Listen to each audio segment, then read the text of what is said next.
বিসমিল্লাহির রহমানির রহিম। আমি ইঞ্জিনিয়ার রেজাউল করিম, গাজীপুর ময়মনসিংহ থেকে। আমি একজন গ্র্যাজুয়েট ইঞ্জিনিয়ার। আমি একটা বেসরকারি ইন্ডাস্ট্রিতে চাকরি করি। আমাদের ইন্ডাস্ট্রিতে প্রচুর পরিমাণে ভিএফডি, পিএলসি এই সমস্ত অ্যাপ্লিকেশন আছে। তো এই ফরেনাররা এসে এই সমস্ত কাজকর্ম করে আমরা বাংলাদেশিরা আমাদের অত হাতে কলমে শিক্ষা না থাকায় আমরা অনেক পিছিয়ে আছি।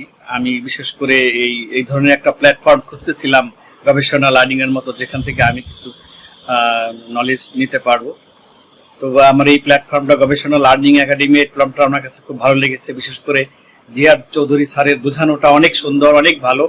আমি বেশ কিছু শিখতে পেরেছি। আমি আরো কোর্সের সাথে এনরোল করব বলে আশা করছি, মনে করছি আর কি। Thank you.